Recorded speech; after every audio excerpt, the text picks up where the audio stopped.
liñ ci jublu xam nañu ko mooy média yi leen neex ñooñu ñooy exister média yi leen neexul ñooñu duñu exister boobu ba tey maa ngi koy wax man je ne suis pas surprise moo tax je ne suis pas très sonnée lu ma xaaroon la ba ñu commencé pour étouffer ñu dañ commencé ci wàllu fiscalité bi on a tenu par une simple note du Premier ministre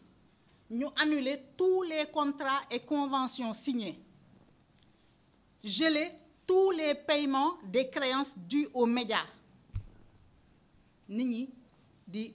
supporter on a tenu. Maintenant l'étape ultime c'est que c'est un ministre dans une profession libérale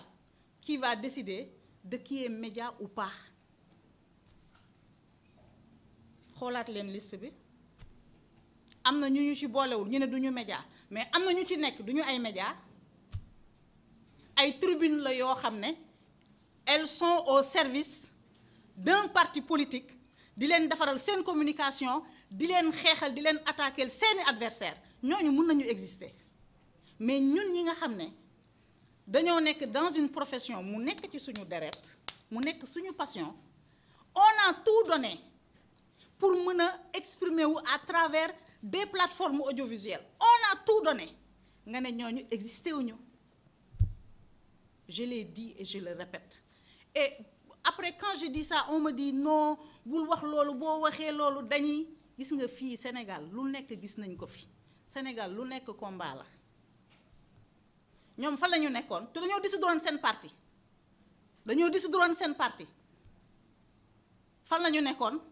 dans l'opposition ils se sont armés de foi ils se sont battus et ils ont été récompensés pour leur combat gis nga foi boobu habité woon leen na leen leer ne muy man ak samay morom foi boobu moo ñu habité te man sama foi elle reste inébranlable man bugguma nekk ministre bugguma nekk DG bugguma leneen je veux exercer ma profession et je veux l'exercer librement ku ma tegaloon beneen poste ma ne la bugguma li may def moo ma gënal loolu nag mbëggeel la c'est une passion la passion elle est folle elle est irraisonnable pour vivre sa passion yéen ñëpp ay nit ngeen regardez un peu de quoi on est capable nga bëgg nit mënoo dund ak moom gis nga lu mu lay jaral ñun passion boobu la ñu am pour le journalisme il faut que le ministre ak son équipe comprennent que li ñuy mañe du rek des choses matérielles li ñuy mañe y a une forte dose y a une grande part d'immatériel bu ci nekk boo xam ne boo koy mañe da nga ko war di mañe avec précaution parce que tu touches à la passion des gens tu touches à l'amour des gens pour un métier tu touches au sacrifice suprême ñenn ñi fi toog ñëpp yor ay entreprise de presse koo leen ci jëloon mu lay raconter sa tranche de vie les gens comprendraient que lii du xaalis parce que da nga koy yor muy metti nga gàddu mu naqari nga gàddu mu jaral la nga jël li nga am yépp def ko ci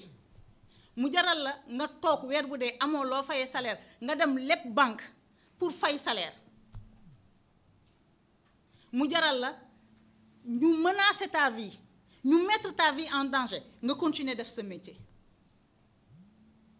donc boo xoolee mbir nit di ko def mu jaral ko li mu ko jaral yépp boo ciy jël décision danga ko war a teg ci yoon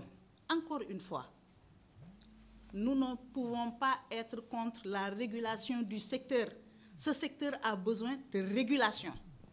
au début quand le ministre parlait honnêtement dama naan mais pourtant li muy def nii lu baax la mais mënoo ñëw dans un secteur nga ñëw teg des actes après bi nga paree moi j'ai l'impression man je ne suis pas surprise que depuis boobu ba tey depuis 8 mois li ma daj yépp lu ci tegu du ma bett mais nag encore une fois nous avons opté pour une vie de combat. C'est un combat et c'est un combat qui va être mené lu ñu ci góobe gar ko lu ñu ci góobe gar ko parce qu'il est question de la passion des gens, parce qu'il est question d'un choix existentiel boo xam ne dañu ko def ne man lii laa man journaliste laa bëgg a nekk man su ma bëggoon nekk chargé de communication au palais de la République ma nekk ko su ma bëggoon nekk leneen ci réew mi ma nekk ko journaliste laa bëgg a nekk ma teg média bëgg a exprimer wu